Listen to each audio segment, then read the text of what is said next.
Easter weekend is over, but it's still time to eat. Here's the book buffet tag.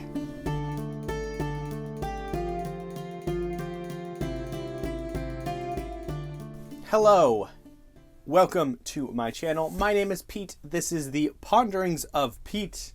If you are new here, I really appreciate you coming. Thank you so much.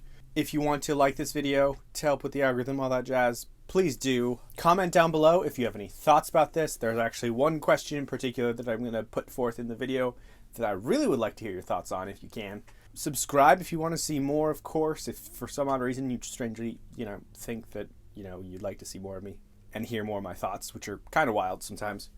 And if you're returning, thank you so much for putting up with me. I really appreciate you guys. Thank you so much. Today, we're going to be doing the book buffet tag, which is I was tagged by the Literary Apothecary. So thank you very much, Kate. I think this is a really cool tag. It's themed around an 8-course meal. Let us get into what these tags questions are. The first of which, the appetizer question. What is a short story, novelette, or novella that you wish could be expanded into a novel or get a novel-length sequel? And there's actually a few. I've been getting into short stories more recently. Like, before I started BookTube, it wasn't a thing that I was like, oh, short stories, cool. And now that I'm BookTube, there have been things popping up. There's more that I want to read. I have a slowly growing section of short story collections in my stacks somewhere. There's one that I read recently in The Ladies of Grace Adieu by Susanna Clarke. This is a series of short stories that are mostly set in the same universe as Jonathan Strange and Mr. Norrell. And one of the particular stories, in fact, the titular story, introduced some really interesting characters. There are these three women magicians in the world of Jonathan Strange and Mr. Norrell, which is in Regency era England, so about 1915 to 1920, I think is when that was. I'm probably wrong in getting those dates wrong, but that's the rough time period that the book takes place over. It was definitely a very, very man-centric world. A lot of the major, things, if you wanted to do great things, you had to be a man at that point in time. Having a book or full-length novel set in that time period, set with these three women trying to be like, we're magicians, you can't tell us what to do. That would have been a really interesting full-length book to read. So the second question we have, the salad bar question. Pick the ingredients, such as plot elements, characters, or whatever, that would be ideal for you in your perfect story. And this really depends on a lot of things. I can definitely think that there are probably exceptions to these rules. Of course, exceptions to my preferences, where it's like, oh wow, that was a perfect story. And it had little of the things that I want. But some of the big ones would definitely be an engaging plot. And this has to do with having, characters that engage you and a plot that seems reasonable and just makes you care about it. Not just like, oh, this is happening, I don't know why I care. The second one would be preferably, I think, stories that have to deal with the fate of a world or the fate of a nation. Those tend to appeal to me just because I like high stakes things. So I like high stakes plots that are like, there's a lot that could happen if this goes wrong. Because I just like feeling that tension within a world, within a story. And of course, I think I can't go wrong with mentioning just great world building. I think that's one element of an engaging plot and ties into the fate of the world, fate of the nation. I like it when the world itself is engaging. And this is a hard thing to measure. I'm still trying to figure out what it means, how to put it into words. But I like books that help you explore the world a little bit, to a certain extent, but only to the point that you need it for the plot. Because there is something to be said about creating this giant world and teasing one piece of it in a book, and then maybe revisiting the world in later books and expanding on it. But I like it when worlds fascinate me. Good examples of this would be Brandon Sanderson, the Stormlight Archive, and the magic systems that Sanderson builds, and then as well as Adrian Tchaikovsky with things like Shadows of the Apt and Children of Time, where he takes something and be like, all right, if we change this little thing about the world, how would that affect society? Shadows of the Apt goes into that really well, because magic and things that aren't considered magic, but we would consider magic ourselves, exist on a day-to-day basis. He also does this in his Shifter series. I don't remember the name of it, but it starts with the tiger and the wolf. He basically is like, all right, if shape-shifting was a normal part of society, what would society look like? Which is really cool. So that just world-building elements that make me think. And I think the very last one is kind of complex characters. And this ties into engaging plot, is that if you have complex characters with complex thoughts and motivations, and you write them well, of course, that will draw people in. That is what operates on the world. Like, I don't want just basic people operating on a fascinating world, because that's boring. But if you have somebody that truly tries to delves into the world and is ingrained in the world and poses interesting questions as a result of the world tying in with the thoughts and problems that are presented to our complex characters, that's a good book. Kind of abstract, but that's my general thoughts. The next question, the dosa station question. I don't actually know what this is, to be just to clarify, but it is, what is a slim volume that packs a punch? And my answer to this is Purple and Black by K.J. Parker. This was the first K.J. Parker book that I read, and I think it's an excellent entry into K.J. Parker, from what little I've read. It is an epistolary format, so it's a bunch of letters passed between essentially two college buddies. And it's beautiful. The plot is much more engaging than I expected, and you really get to know these two guys, because one of them has become emperor, and he put his old college buddy in charge of a certain border section in the north.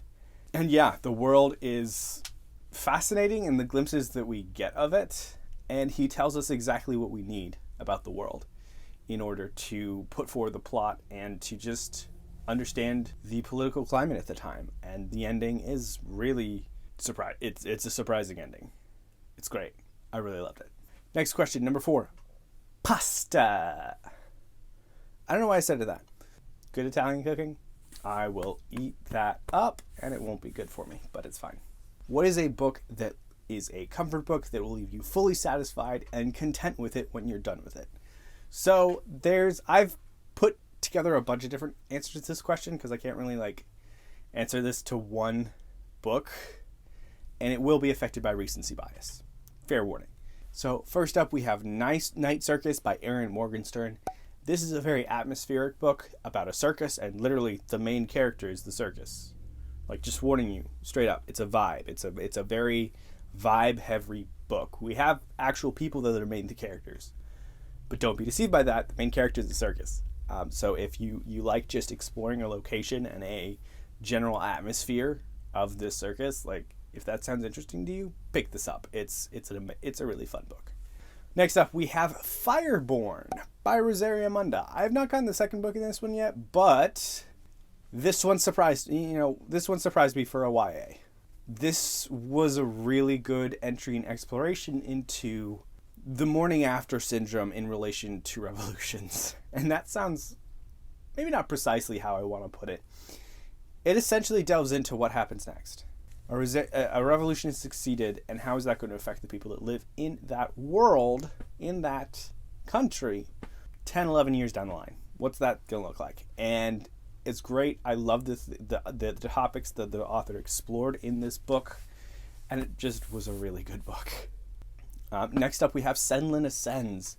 Another one where I've read the first one, I haven't gotten to the rest of them. I have all of them, and I'm planning on getting to it. This one is another one where I think the tower itself is a character. You can tell I like books where elements of it are essentially main characters. Places are main characters. And it's a really weird thing to say, but this chronicles Thomas Senlin's ascent into the Tower of Babel. He lost his wife at the entrance, and now he's looking for her. And he's going up level by level trying to find her trail. And the tower is definitely a character, because every level is different and every level builds on itself. The world building is phenomenal. And the characterization of the tower changes as you go up it. And it's really, really, really darn cool. Check this out. I'm going to be reading the other ones soon. I think I have the Arm of the Sphinx scheduled for the next, somewhere in the next 3 months. I'm going to get back to this series, I believe. So, looking forward to that. What else we got? I mentioned this before. Jonathan Strange and Mr. Norrell by Susanna Clarke. This book is a thick book. It's a brick. But it's so satisfying. Like, in the beginning, there's 3 volumes in this book. But in the first volume, everything seems all over the place. You're not sure what's going on. And it's really an exploration of these 2 men bringing back magic over time. I mean, one of them you really don't even, start following until the second volume, which is kind of weird. But it works. It all comes together, guys. This book is long. The writing style is sometimes a little bit hard to get into because it harkens back to the era that it takes place in. So a lot of the writing is similar to writing that was done around that time to a certain extent. There's a lot of footnotes to help you catch up on the history. And it's cool. It's beautiful. It all ties together. And then finally, the most recent addition to this list, Grace of Kings by Ken Liu. I don't know how this is going to be a series. This is a really good book as a standalone. And guys. This is another one. The writing style is weird, kind of zooms in and out from detached to hey, let's actually focus on the characters a little bit now. But it chronicles, revolution. It chronicles the transitioning of this country. It chronicles just different people in power, kind of historical to a certain extent. But you still, especially in the back, half of it, you get this exploration into the 1 or 2 main characters. One specific main character that happens to be my favorite now. That is so deep and touching and mostly for me because I see a lot of myself in this main character. What more can an author ask for when somebody loves a book because they see themselves in the main character? It's good, guys. Check it out. So, the next course we have, and as I'm doing this this question, I feel like it's not based off of an 8-course meal. I don't know what an 8-course meal looks like. Do they have specific, things in each? I guess they do. But this one is bread. No, not bread. Whoopsies. Beef. This is beef. This is the beef question. Where's the beef? Right here.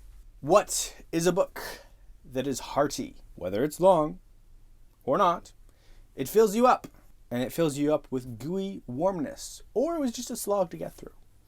And I'm just going to put out 2 series here that just are full of absolute bricks. Malazan, Book of the Fallen, and the Stormlight Archive. So, Malazan, both of these are not slogs to me. There are probably slog elements to certain books, but they fill me up with gooey warmness. Stormlight Archive, because a beautiful world, a great exploration into the characters, struggling with things like depression, or just a lot of different things. And just the world. I've done a theory video on just the prologue for the next book this man is putting out. I've wanted to do more of these videos for a while, and Stormlight Archive, there's so much possibility for content there. And I say that as someone who just thinks about it and then thinks about the content. I think about this on a daily basis anyways, almost now, just because I enjoy exploring his world mentally. Does that make sense? It's great. And Malazan, Book of the Fallen. This is intimidating. Sure, a little bit. 10 books, weird writing style. Or not weird, I should say, but more a literary writing style that it's great. I really enjoy the Malazan, Book of the Fallen because the thematic elements of these books really has been a growth kind of path for me. Because I previously haven't been somebody who picks up on a lot of themes and a lot of things. I just read to read and to consume. But I'm definitely, with this journey, consuming with a purpose, I guess, or just consuming things and analyzing them more, which is great. And Malazan, Book of the Fallen was a good one for that. The characters in Malazan, Book of the Fallen, there's a lot of them. But there's a lot of good characters that I really enjoy. So I have a bunch of videos on Malazan. That are reviews and stuff. So check those out. Just Malazan in general is amazing. Check out that entire series. Not just Malazan, Book of the Fallen, but all of the Malazan books, because there's 27 of them. Next up, we actually have number 6, which is bread. Bread. What is something that you and your friends fight about at the dinner table while waiting for your dinner, aka in the breadbasket? Talk about a book you guys fight about, or just a book that you fight with other people about. And this is where the question comes in. there's a very specific topic that comes up when some of my friends and I get together. I go back and forth. I'm kind of neutral on this. I have different arguments for both sides, honestly. That's just me. And I have friends that don't even use the best arguments, to be completely honest. And I'm like, I could argue that better because of some of the things I know. And it really depends on the situation. Anyways, what's the question? Who would win in a fight?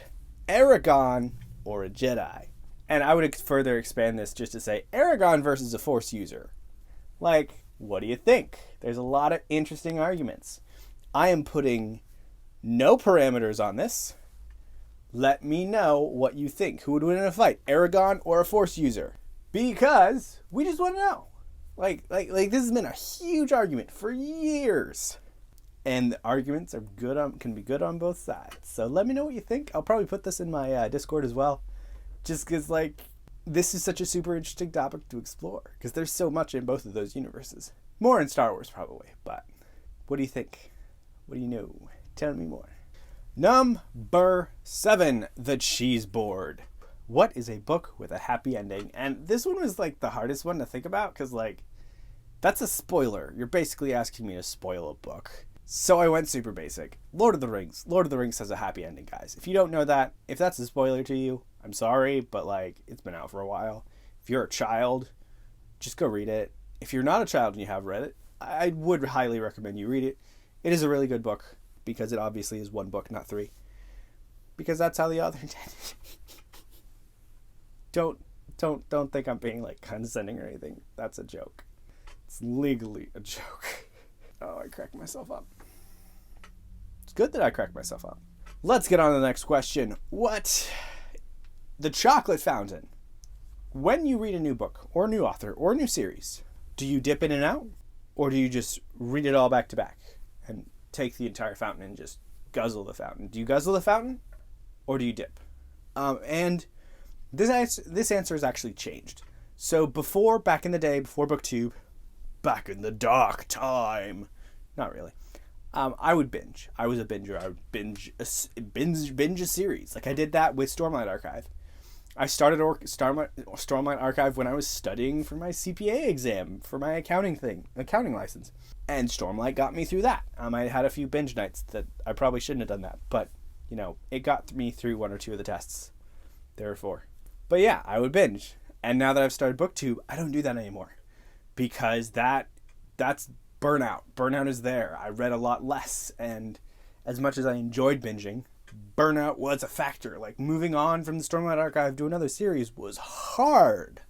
I think I ended up binging Community, the TV show, after that, because diversity of inputs. But now I take it one at a time. So what happens, especially with the TBR that I put together, which is kind of rigid. I'm not the biggest mood reader, though my moods affect my reading sometimes, or what I want to read based on my TBR. But I will usually do 1 book a month, if that. There is a little bit of mood reading that goes into this because I tend to have a bigger TBR that I know I can't read all of, and I deny that I can't read all of, obviously. But that TBR tends to be pretty diverse in what books are in there. I have a Star Wars book, I have a sci-fi book. I have some fantasy books. A lot of it's mostly fantasy. I have some The Infinite Jest or Mr. Mercedes I have to read. There's a lot of different things in there, so I'm not just all reading monolithically one thing, and that'll cause burnout if I do. I keep my TBR diverse, so I can skip around a little bit, which is great for me. And the final question is number 9, who's invited? And I'm only going to tag 2 people. That is Jake at the Bookish Drummer, because I don't think he's done this one. And then I'm going to tag Michael Nip, because I know he does tags occasionally. Hasn't done one in a while. So I invite you, sir. Thank you so much for watching, everybody.